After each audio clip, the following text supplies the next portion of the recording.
Janji. Skip. Ah, kamu skip doang, gimana mau menang? Bener dong naruhnya. sorry. Nah, ini baru aku aja. Lagi Sep. Ayo ngapain kalian? Bapak, dari mana Pak muncul tiba-tiba? Aku kaget ini. Dari pintu Doraemon lah. Ah, yang bener Pak, dari pintu Doraemon. Ya enggak lah, ah kamu percaya aja.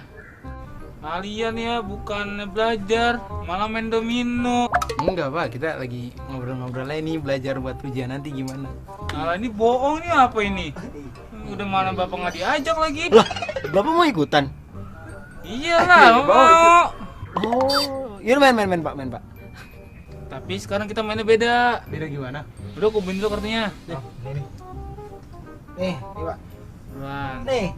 Nah, tuh. Sekarang kita belajar menyusun pecahan. Nah, ini kamu ambil kartu dulu nih, masing-masing 3 nih. Oke. Nih, kamu. Nih, Oke. nih. Kita belajar menyusun pecahan dari yang terkecil. Terus gimana cara ngurutinnya, Pak? Ah, gampang. Nih, kamu mulai dari ngerutin Bapak dulu. Pak.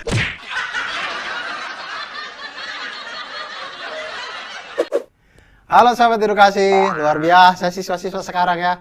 Main kartu domino, main domino, gurunya hadir bukannya lari, diajak main.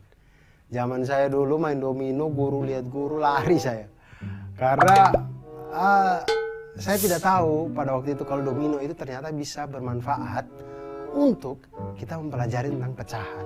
Seandainya saya tahu dari dulu, saya tidak mungkin lari ketika guru hadir. Saya malah minta diajarkan bagaimana kita menghitung, mengurutkan pecahan-pecahan dari kartu domino yang ada. Jadi, cara kita mengurutkan pecahan itu memang agak berbeda dengan bilangan biasa. Kalau bilangan biasa ketika ditaruh 3 dan 5, mana yang lebih besar? Ya 5. 2 dan 9, mana yang lebih kecil? Ya 2 gitu. Tapi ketika kita dikasih 2/9 dan 3/5, manakah yang lebih kecil? Manakah yang lebih besar? Nah, ini agak bingung nih, 2/9 dan 3/5. Nah, maka mengurutkan pecahan itu bisa dari terkecil hingga ke terbesar atau terbesar hingga ke terkecil. Cara mengurutkan pecahan adalah dengan menyamakan penyebut menggunakan KPK-nya. Nah, bagaimana cara yang dilakukan untuk mengurutkan kartu domino? Dengan nilai ada 3/4, ada 1/6, dan ada juga 2/3. Bagaimana cara kita mengurutkan pecahan ini dari terkecil hingga ke terbesar? Nah, sudah ada 3/4, 1/6, 2/3. Kita carilah KPK dari ketiga penyebutnya, yaitu 4, 6, dan 3. KPK-nya adalah 12. Nah, kemudian KPK 4, 6, dan 3 ini 12 tadi itu kita gunakan untuk samakan penyebut. Maka 3/4 itu akan menjadi 9/12.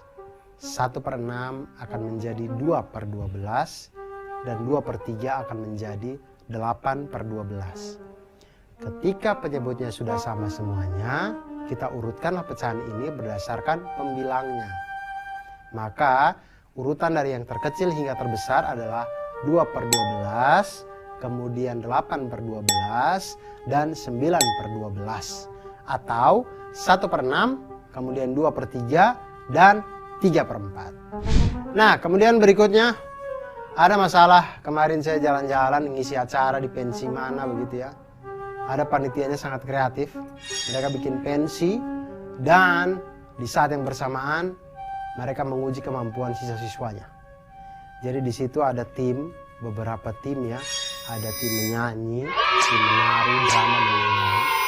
Panitia itu memberi kocokan, tapi kocokannya itu isinya itu angka-angka pecahan, bilangan-bilangan pecahan. Dan siapa yang mendapatkan bilangan pecahan terkecil, itu yang akan lebih duluan tampil di panggung. Dan ini cukup membingungkan karena ketika ada yang misalnya paduan suara ada yang dapat 2/5, band dapat 4/7, dan dia tidak tahu ini mana nih yang lebih dulu, 2/5 atau 4/7 gitu. Kemudian ada yang tari saman dapatkan nilai 25% bahkan. Dan drama mendapatkan nilai 0,31. Jadi mana yang lebih besar, mana yang lebih kecil, mana yang harus tampil duluan. Nah, disinilah kita menggunakan ilmu-ilmu dalam pecahan, konsep pecahan pada matematika untuk mengurutkan mana yang paling kecil dan mana yang paling besar. Nah, sahabat edukasi, kita urutkan ini, kita perlu untuk mengubah bilangan-bilangan tersebut menjadi bilangan yang sejenis. Jadi kalau kita mau bikin jadi pecahan, kita rubah itu semua menjadi pecahan dengan penyebut yang sama. Kalau kita mau bikin jadi desimal, kita desimalkan semuanya. Di sini kita coba dengan kita desimalkan semuanya. Paduan suara itu 2/5, maka bilangan desimalnya 2 dibagi 5, 0,4. Kemudian band 4/7, 4 dibagi 7 sama dengan 0,56. Tari saman 25%, artinya 25/100 sama dengan 0,25. Kemudian drama sudah diketahui dari awal bahwa 0,31. Nah, kalau mengurutkan bilangan desimal ini tentu akan lebih mudah karena kita tinggal melihat bilangan di belakang koma, mana yang lebih besar, tentu itu yang menjadi bilangan yang lebih besar. Maka urutannya adalah tari saman paling kecil, kemudian drama, kemudian paduan suara, dan yang paling besar adalah band, artinya band yang tampil terakhir. Biasa pensi kan joget-jogetnya terakhir. Nah, begitu sahabat edukasi. Jadi kalau kita melakukan kegiatan, kita bermain bersama teman atau berkumpul atau apapun, ketika kita melakukan itu dengan sesuatu yang selain menyenangkan tapi juga membawa manfaat, tentu akan sangat indah untuk kita jalani. Jadi mudah-mudahan ke depan ini kita bisa menambahkan nilai-nilai kebermanfaatan di dalam kegiatan-kegiatan yang kita lakukan bersama dengan teman-teman. Dan ingat, tetap terus belajar matematika karena matematika membuat hidup kita menjadi lebih mudah.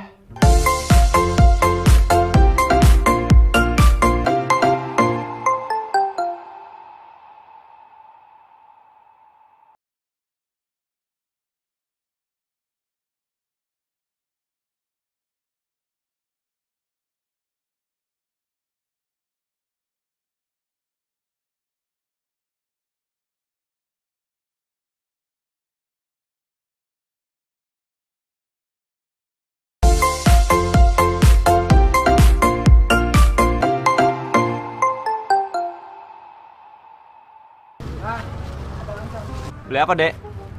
Beli petasan, Bang. Beli petasan, nggak salah ngomong. Orang saya jualan paku.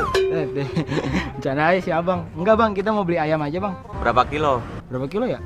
Beli 3 aja, 3 ayam. 3.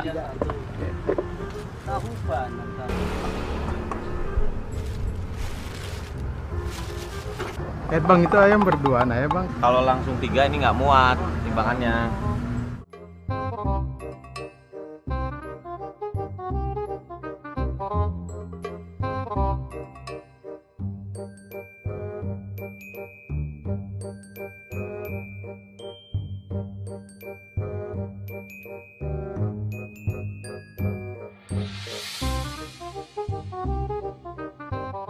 Deh, Bang, itu ayam berduaan, Bang. Kagak boleh, Bang. Yang satunya setan nanti. Enak aja sembarangan kalau ngomong. Patok ayam baru tahu rasa nanti. Sorry, Bang. Bercanda, Bang. Sahabat edukasi, aduh, makin hari orang-orang makin aneh ya. Kenapa coba? Beli 3 ayam, timbangan hanya bisa 2 ayam. Ya sudah, timbang satu-satu. Kan bisa timbang satu-satu, kenapa harus menyusahkan diri dengan timbang 2-2? Jadinya kan kita harus menghitung nih seperti sekarang. Aduh, mentang-mentang bisa menghitung, hidup jadi tidak bisa lebih simpel orang-orang. Nah, ini sahabat edukasi, seperti masalah yang tadi dihadapi oleh teman-teman kita tadi itu adalah cara kita menyelesaikan dengan menggunakan bilangan-bilangan desimal. Karena jarang kita itu timbang, kemudian dapat bilangannya bulat terus. Berapa beratnya? 26 kilo, 70 kilo. Jarang rata itu setelah pembulatan. Biasanya itu 70,1, ya 70,2, 53,2, 53,6 dan seterusnya. Nah, konsep operasi hitung pada bilangan pecahan maupun bilangan desimal ini ada sedikit perbedaan. Jadi penjumlahan maupun pengurangan pada pecahan itu perlu untuk menyamakan penyebutnya terlebih dahulu. Kemudian kita baru bisa menghitungnya. Seperti 3/4 dikurang 2/5, 4 dan 5 penyebutnya ini perlu kita samakan penyebutnya dengan misalkan 4 dan 5, 20. Maka menjadi 15/20 dikurang dengan 8/20 sama dengan 7/20. Sedangkan penjumlahan dan pengurangan pada desimal itu perlu memperhatikan nilai tempat bilangan-bilangan desimalnya.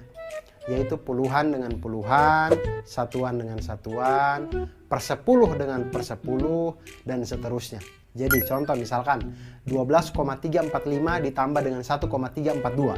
Maka 12,345 kita tuliskan 1,342, 1 itu adalah satuan, maka dia akan di bawahnya 2. Kemudian 0,342 itu sama 3 yang di depan itu dengan 3 yang di atas. 223 itu adalah per 10, 4, 224 itu adalah per 100, dan 5 dan 2 itu, 2-nya di situ, itu juga per 1000. Begitu. Jadi jumlahnya sama dengan 13,687. Nah, sekarang kita lanjut ke masalah anak-anak beli ayam tadi. Ya, maksud saya kalau timbangannya rusak ya cari yang lain kan. Nasi goreng ada, kenapa harus ayam gitu. Berat ketiga ayam yang dibeli, jika berat yang tadi ditimbang, ayam 1 dengan ayam 2 ditimbang, itu beratnya jadi 10,6 kilo. Ayam 1 dengan ayam 3 beratnya 8,5 kilogram. Ayam 2 dan ayam 3 itu beratnya 6,1 kilobyte. Tidak ya, kilogram juga. Nah, di sini kita bisa lihat bahwa kalau kita misalkan ayam 1 itu A, ayam 2 itu B, dan ayam 3 itu C, maka kita dapat model penjumlahan desimalnya sebagai berikut. A plus B ditambah dengan A plus C ditambah dengan B plus C itu sama dengan 10,6 tambah 8,5 ditambah 6,1. Sama dengan kita kelompokkan A dengan A, B dan B, C dan C.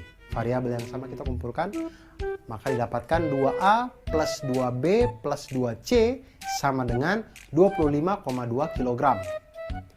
Lalu 2 dikali A plus B plus C itu sama dengan 25,2 kg. Dan kedua ruas kita bagi dengan bilangan positif 2, maka A plus B plus C sama dengan 12,6 kg. Maka berat ketiga ayam itu adalah 12,6 kg. Ketemulah itu. Nah, sahabat edukasi, selain menghitung jumlah berat ketiga ayam tadi, kita juga bisa mengetahui berat dari masing-masing ayam. Caranya adalah dengan substitusi. Nah, diketahui tadi A plus B plus C sama dengan 12,6 kg. A plus B plus C sama dengan 12,6 kg. B plus C itu kita ketahui bahwa itu adalah nilainya adalah 6,1. Maka A plus 6,1 kg sama dengan 12,6 kg. Maka A adalah A sama dengan 6,5 kg. Kemudian kita substitusi lagi untuk mendapatkan nilai ayam ketiga, berat dari ayam ketiga. Diketahui A plus C sama dengan 8,5 kg. Jika A adalah 6,5 kg, maka C sama dengan 2 kg. Untuk ayam yang kedua, itu kita bisa dapat dengan substitusi lagi. Diketahui B plus C sama dengan 6,1 kg. Jika C sama dengan 2 kg, maka B sama dengan 4,1 kg. Maka kita dapatkan berat ayam A itu 6,5 kg, berat ayam B itu 4,1 kg, dan berat ayam C itu 2 kg. Di sini kita lihatlah, kita tahu bahwa berat ayam A itu adalah yang paling rakus di antara semua sehingga dia paling berat. Nah, sahabat edukasi, kita telah menyelesaikan permasalahan dengan menggunakan operasi penjumlahan pecahan desimal. Nah, sahabat edukasi, itu tadi kalau kita belajar tentang bilangan desimal, kita jadi tahu bagaimana menjumlahkan banyaknya berat badan orang atau berat belanjaan kita, atau kita juga bisa mengukur tinggi badan kita ditambah tinggi badan teman. Semuanya itu bergerak dengan bilangan desimal. Bisa juga kita menakar dosis obat, karena dosis obat kadang-kadang juga menggunakan bilangan desimal. Intinya, semakin kita belajar matematika, itu semakin membuat hidup kita menjadi lebih indah, lebih lancar, dan lebih bermanfaat.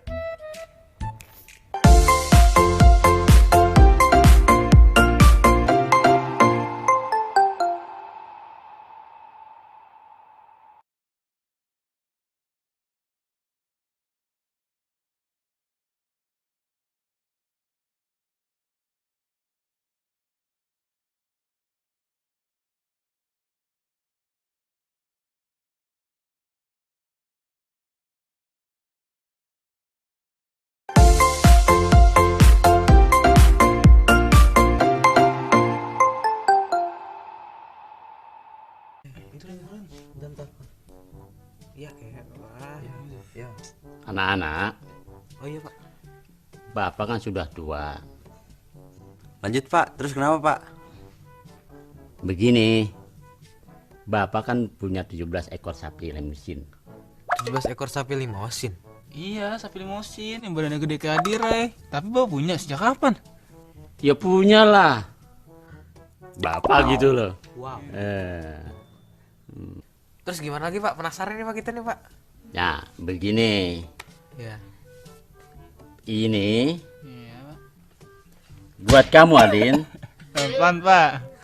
1/2. Oke, Pak. Buat kamu Dahniar, anak bapak yang kedua, Iya Pak. 1/3. Wih 1/3 Pak. Iya. Ya. Kamu San, anak bungsu, bapak punya ini, dapat 1/9. Wis. Kamu mau nggak? Mau dong. Kalau nggak mau bapak ambil lagi nih. Janganlah Bapak baper amat sih. Tapi gitu aja pakai perperan Pak. Kayak pecahan aja. Mentang-mentang Bapak guru matematika. Ngomong apa kamu? Haha, bercanda Pak.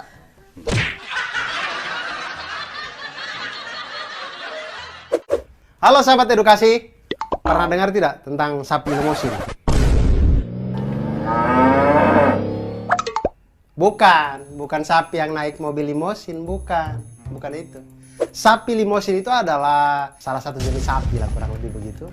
Dia itu adalah salah satu sapi pedaging yang paling baik. Ukurannya itu besar. Nah, itu tadi bapaknya mau meninggal ya dengan husnul khotimah. Bagi-bagi waris di situ, dan anak-anaknya ini kalau mau bagi waris mereka harus mengerti tentang pecahan. Kalau tidak mengerti tentang operasi pada pecahan agak susah. Makanya saya hadir untuk memberitahukan kepada sahabat edukasi semua bagaimana kita operasi bilangan pecahan. Untuk melakukan operasi hitung perkalian pecahan biasa, yaitu dengan mengalihkan pembilang dengan pembilang dan penyebut dengan penyebut. Jadi langsung saja. A per B dikali C per D, maka sama dengan A kali C per B kali D. Langsung saja begitu. Contohnya, 2/5 dikali 7/3, maka sama dengan 2 kali 7 per 5 kali 3. Sama dengan 14/15. Nah, sekarang masalah dari anak-anaknya tadi adalah bapaknya punya 17 ekor sapi. 17 ekor sapi dibagi dengan masing-masing itu mempunyai bagian. Anak pertama mendapatkan 1/2 bagian, 1/2 bagian. Anak kedua mendapatkan 1/3 bagian. Anak ketiga mendapatkan 1/9 bagian. Jadi ditanyakan adalah berapa banyak sapi yang diterima masing-masing anak. Nah, masalahnya adalah sapi itu kan 17 ekor, dia bulat itu 17. Bagaimana mungkin anak pertama mendapatkan setengah bagian? 17 sapi setengah bagiannya berarti 8,5. Iya, 8,5. Ada satu sapi yang kita belah dari kepala sampai kaki itu, setengahnya aja gitu. Terimanya sapinya udah meninggal. Tapi tidak bisa begitu. Kita harus membagi dengan bulat. Maka untuk membantu ini kita menggunakan sistem, ada namanya sistem pinjam. Kita coba pinjam untuk memudahkan perhitungan. Maka kebetulan bapak ini, tetangganya itu juga punya sapi-sapi limosin. Kita pinjam satu sapi limosin dari tetangga. Kita pinjamkan 17 ekor ditambah dengan 1 ekor pinjaman jadi 18 ekor. Nah, sekarang kalau sudah 18 ekor, ini akan lebih enak hitungnya. Anak pertama akan mendapatkan setengah bagian, 1/2 dikali dengan 18 sama dengan 9 ekor. Anak kedua mendapatkan 1/3, 1/3 dikali 18 sama dengan 6 ekor. Dan anak ketiga mendapatkan 1/9, 1/9 dikali dengan 18 sama dengan 2 ekor. Total anak pertama 9 ekor, anak kedua 6 ekor, anak ketiga 2 ekor. Totalnya menjadi 17 ekor. Tersisa 1 ekor sapi terakhir, 1 ekor sapi terakhir kita kembalikan kepada pemiliknya, tetangga. Begitu cara kita menghitung. Lalu kenapa satu sapi yang dipinjam bisa dikembalikan lagi? Bukannya sudah habis dibagi-bagi? Nah, Karena sebenarnya kuncinya adalah ketika bapaknya membagikan hak waris kepada anaknya satu-satu, ternyata anak pertama itu dapat setengah bagian, anak kedua 1/3 bagian, anak ketiga 1/9 bagian. Ketika kita jumlahkan semuanya, 1/2 tambah 1/3 tambah 1/9 itu sama dengan 17/18. Memang tidak 18/18, jadi ada 1/18 yang tersisa, dan itulah yang miliknya tetangga tadi. Kita masuk coba sahabat edukasi. Jika masih bingung atau sudah mengerti, kita coba memperjelas lagi di masalah yang kedua. Jadi di masalah kedua ini ada namanya Pak Jono. Pak Jono membagi sejumlah uang kepada ketiga anaknya. Anak pertama mendapat 2/5 bagian, anak kedua mendapat 1/4 bagian, dan anak ketiga menerima uang sebesar Rp175.000. Pertanyaannya adalah, berapa jumlah uang Pak Jono yang dibagikan kepada seluruh anak-anaknya? Nah, kita tahu nih sekarang nih, sejumlah uang yang dimiliki Pak Jono itu adalah 1 bagian kan, yang dibagi-bagi tuh ketiga anak. Nah, kemudian Pak Jono berikan 2/5 bagian ke anak pertama, 1/4 bagian ke anak kedua, dan Rp175.000 ke anak yang ketiga. Nah, untuk mengetahui nilai pecahan anak ketiga, maka bisa kita kerjakan dengan bagian anak ketiga itu adalah 1 dikurangi 2/5 ditambah 1/4. 1 dikurangi 8 tambah 5/20 sama dengan 20/20 kurang 13/20 sama dengan 7/20. Berarti bagian dari anak ketiga itu adalah 7/20 yang nilainya adalah Rp175.000. Nah, selanjutnya 1 bagian uang yang Pak Jono miliki itu dimisalkan dengan Y. Nah, sehingga uang yang diterima oleh anak ketiga adalah 7/20 dikali Y sama dengan Rp175.000. Y sama dengan Rp175.000 dikali 20/7, Y sama dengan Rp500.000. Jadi uang yang dimiliki oleh Pak Jono itu adalah Rp500.000.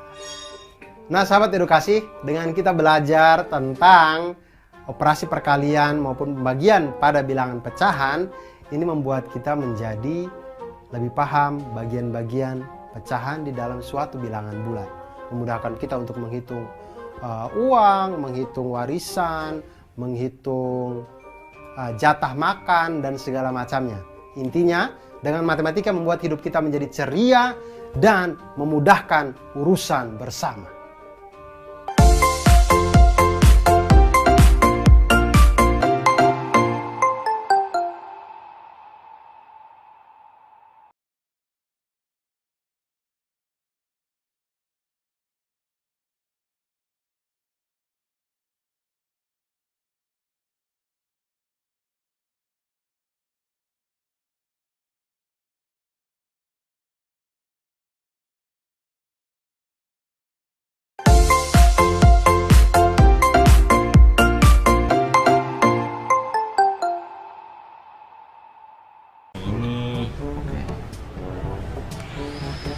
Nih, mati.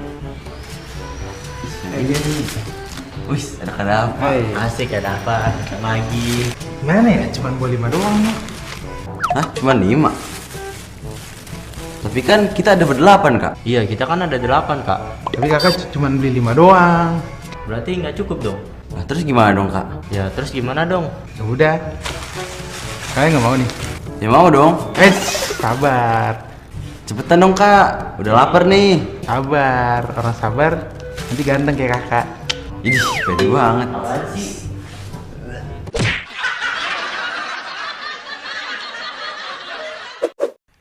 Nah sahabat edukasi, ada hal menarik dari video yang tadi yang bisa kita ambil pelajarannya, yaitu sesedikit apapun yang kita punya, alangkah lebih indah dan lebih luar biasanya ketika kita bisa membagi itu. Nah masalahnya adalah membagi ini tidak mudah ya. Kadang kan kita punya apa-apa enaknya simpan sendiri gitu. Nah dan persoalan membagi ini adalah persoalan operasi pada bilangan pecahan. Dan makanya kalau kita membagi sesuatu, kita harus tahu operasi pada bilangan pecahan, baru kita bisa bagi. Misal, contoh ya, saya kasih. Bagaimana cara kita membagi 5 buah roti kepada 8 anak? Membagi 1 roti kepada 8 anak tentu mudah. tapi 5 roti pada 8 anak. Bagaimana masing-masing mendapatkan 5/8 bagian? Sebesar apa 5/8 bagian itu? Tapi ini ada caranya. Ada cara lain untuk membagi 5/8, yaitu dengan menggunakan trik bangsa Mesir kuno. Bangsa Mesir kuno sudah menemukan trik ini jauh zaman kuno dan kita baru belajar itu sekarang.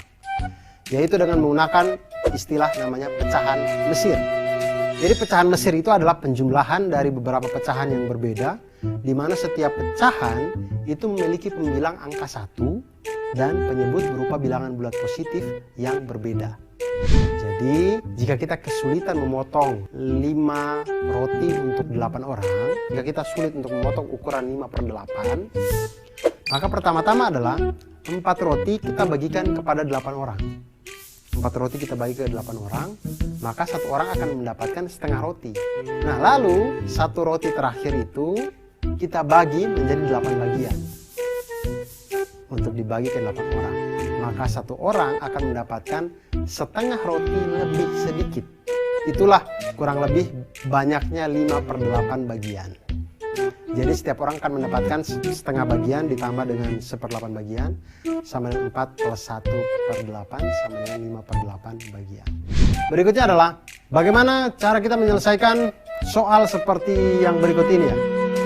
1/1 kali 2 ditambah 1/2 kali 3 ditambah 1/3 kali 4 dan seterusnya hingga 1/99 kali 100 sama dengan itu.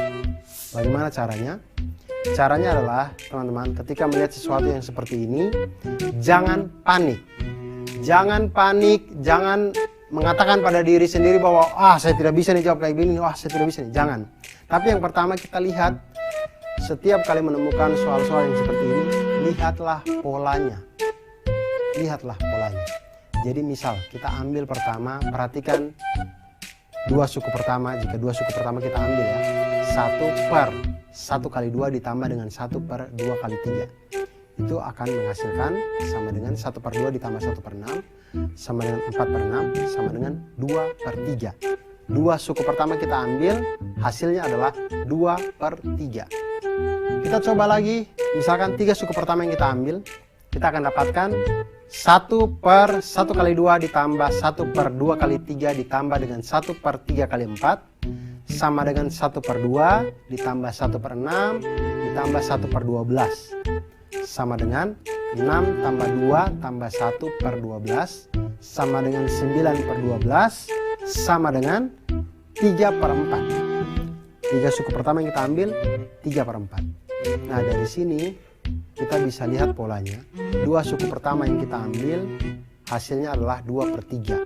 3 suku pertama yang kita ambil hasilnya adalah 3/4. Artinya untuk n suku yang kita ambil hasilnya adalah n per n plus 1. Maka dengan menggunakan pola itu, hasil dari 1/1 kali 2 ditambah 1/2 kali 3 ditambah 1/3 kali 4 ditambah dan seterusnya hingga 1/99 kali 100 itu adalah sama dengan 99/100. Nah sahabat edukasi yang saya cintai, saya sayangi, saya padamu luar biasa ini, kita telah memecahkan berbagai permasalahan matematika tentang bilangan pecahan. Ternyata matematika itu tidak sesulit seperti yang kita lihat. Kita juga dapat menyelesaikan permasalahan dengan cara yang sederhana. Seperti untuk bahagia, menjadi bahagia itu sederhana. Sederhana kita untuk selalu bersyukur, maka kita akan bahagia. Dan dengan matematika kita akan menjadi lebih bahagia dan hidup akan lebih manfaat.